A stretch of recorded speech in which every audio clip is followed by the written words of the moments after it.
because of the contradictions of the profit system and the advanced decay of the capitalist system. What's the response of the financiers to their crisis? It's austerity, as Joseph pointed out, destruction. We saw this also in the 1930s, that, you know, this is where what fascism feeds on, is the need to combine austerity, destruction of productive forces, destruction even of people, destruction of accumulated wealth, with war. War to try to reinvigorate markets, war to capture territories, sources of material, and to destroy opponents of whatever type. This is the response of the imperialists to their crisis. It's the only response they can have, other than putting their hands up and saying, okay, we accept. Our day is done. Our system can't resolve its own crisis. We're ready to resign. You come and take over, you proles. Well, they're not going to do it. They're not going to do it without being pushed. And so the logic of their system impels them to austerity and to war. And because both of those things are unpopular, we must also have scapegoating and racism to divide the people against one another and to mobilize them for at least to be sympathetic and preferably to be active in the war drive. And alongside all of that, repression of the people who stand against what is happening and try to organize the working class. The drive to war is a sign not of the strength of imperialism, but of its systemic weakness. And the question really is, what do we need to do? What do we need to do to mobilize the people? How do we take advantage of the weakness of the system to help it to crumble and fall? First of all, of course, is the need to oppose the war drive, expose the reasons for the war, and help the workers of Britain understand that they have a side, and it's not the side of their ruling class.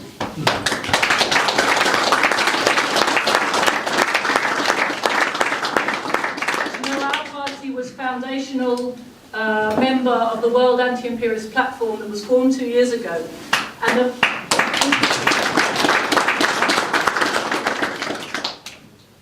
the reason we realised it was time to form such an organisation internationally to strengthen the efforts of our movement in this direction was because the launch of Russia's special military operation in Ukraine drew a line around the world.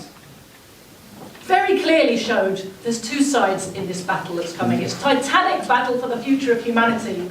And you have to be on a side. There's neither Washington nor Moscow. Trotsky is standing in the middle. You're on one side. You're on one side or you're on the other. You're for humanity or you're for imperialism. This is the choice. And what we discovered at the beginning of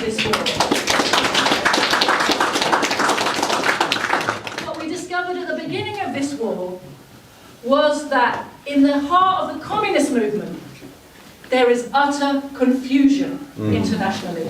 Huge number of parties have bought into a nonsensical line that says Russia is imperialist, China is imperialist, all the wars that are coming are inter-imperialist and the workers have no sight. This is utterly, scientifically has no basis, and in terms of the struggle, it's a poison that demobilizes the very people who should be at the heart of the struggle.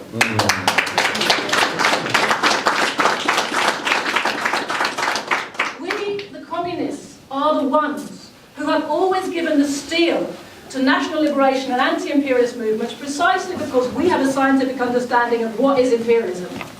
Without our input, our steel, our knowledge, the anti-imperialist movement, no matter how vigorous, how emotional, how enthusiastic, is weak.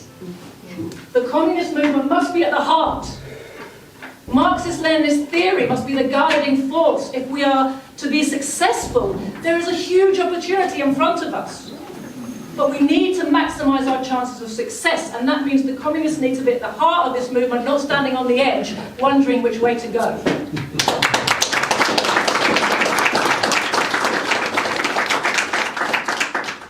So we wrote the Paris declaration of the platform, and we launched it 2 years ago, this last month gone. And in it we pointed out that the workers, oppressed peoples, anti-imperialist communists of the world must support Russia, must promote a Russian victory, must support China if and when China is attacked and promote a Chinese victory. The same for Iran, the same for the DPRK. We understand all these countries are objectively standing in the way of imperialist control of the world. That is why they are targeted.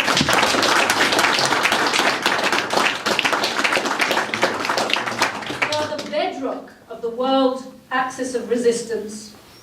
They are providing the military, economic, political resilience to that axis. They're providing confidence to peoples all over the world that they too can rise up. I do not think it's any kind of an accident that the Palestinian resistance launched their Al-Aqsa flood operation in the wake of victory after victory of the special military operation in Ukraine, which is defeating all the power of NATO.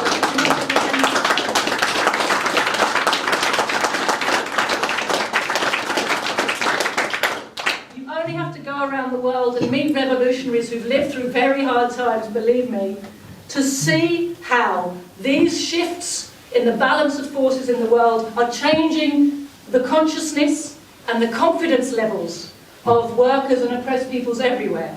I was just in Senegal with my comrade Ellie for an African conference of the World Anti-Imperialist Platform, and we met comrades who've been through some really hard times. You want to see defeats in struggle, you go and talk to some African revolutionaries. We met comrades from Niger, Burkina Faso, Senegal, from Congo, who retain their confidence. And Kenya. And despite all the reverses they've suffered, they retain their confidence and their optimism. They keep working. Not only do they keep working, they feel the balance of forces shifting. They feel the ground on which they are operating becoming firmer. They see a window of opportunity opening up in front of them in Africa precisely because the imperialists are bogged down in Ukraine, bogged down in the Middle East, winning in neither place, but expending huge amounts of financial and military material and manpower. You know, look at Ukraine. The imperialists spent 30 years creating a proxy force to throw at Russia. It's a horrendous tragedy for Ukraine. That proxy force is being destroyed completely. There is no ability for the imperialists to keep building such big armies and lose them at such a rate. The amount of time it takes to build the army versus the amount of time it takes such forces as Russia to destroy them. The maths doesn't add up. Just like the maths of artillery shells don't add up, as my comrade was saying earlier. So there's a huge opportunity for the axis of resistance, but it's still not a foregone conclusion when you consider the huge economic power that still rests with the imperialists, their ability to spread lies, their ability to demoralize people, to demotivate them, to point them against one another. The thing the British in particular, but the imperialists have all learned from one another, with the British as the particular specialists, is divide and rule. How to turn workers against one another. All the false versions of nationalism, anti-imperialism, Marxism, Leninism that circulate in our midst, the way the information space is absolutely flooded with lies and false versions of Marxist politics, in order that as soon as somebody starts looking for Marxism, they'll find a false trail to follow. It becomes very, very hard to make out who are the purveyors of truth if you're just innocently looking and trying to work it out.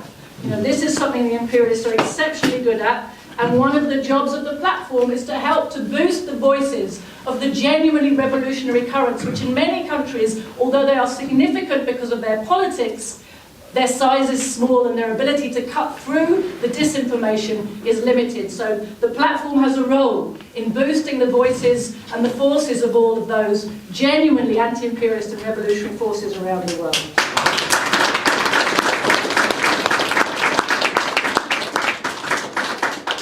Our job here is to oppose the war drive and fight for the victory of the resistance.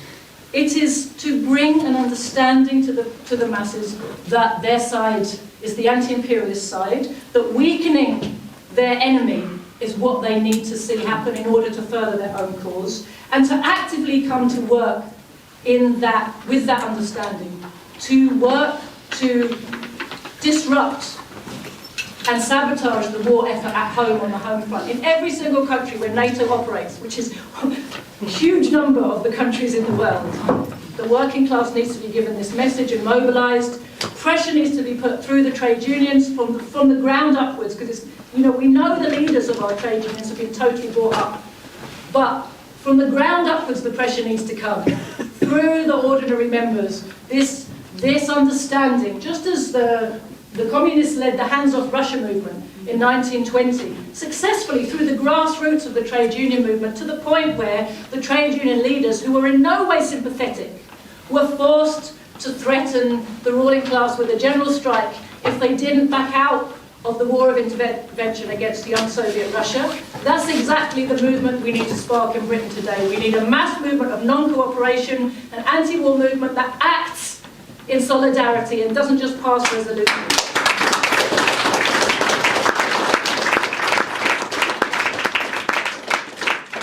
And of course, fundamentally, we need to work on reconnecting Marxism with the masses. That means we have to take seriously the job of mastering Marxism, every one of us, in order to build a party that's really mastered Marxism,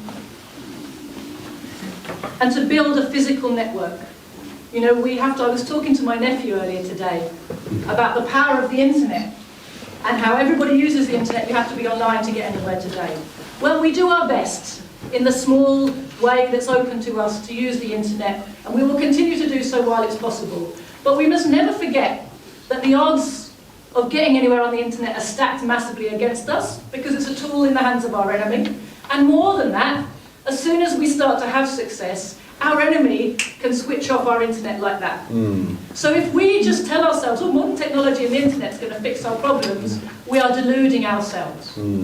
We must, while using the internet and every means at our disposal, we must understand that no revolution will ever succeed without building a physical network of people with physical literature in their hands, connected to the masses all over the country, which the ruling class cannot.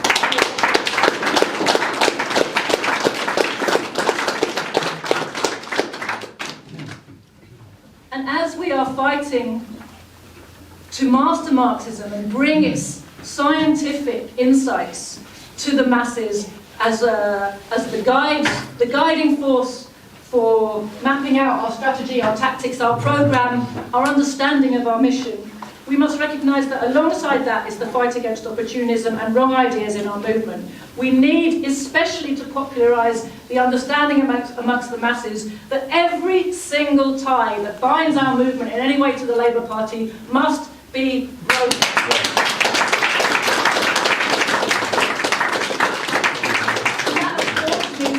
And opposing every single force to the left of Labour, so-called left, which calls itself socialist, calls itself communist, but ultimately works to tie the workers back to the Labour Party in some way or another. They are doing the job of imperialism. They are not helping us get towards socialism. We really must embody the lessons, the spirit, and the message of October, which, as Lenin taught us, and Marx and Engels before them, that the working class is the ruling class in waiting. They just need to be made aware of that and equipped to fulfill that historic mission. But that is their mission. It's not our job to make the revolution and build socialism. It's the working class that will do that, but it will do that only when it has grasped that that is its mission, and how it's going to do that through a vanguard organisation and through scientific socialism as its guiding theory. You know, October taught us something that can never be taken away from us. We can win, we will win. Another world is not only necessary, it is possible. I ask all our comrades, look around on the platform tonight, look around the world and realise we are not alone. What we need to do is come together. So please join us and help us build the axis of resistance in Britain.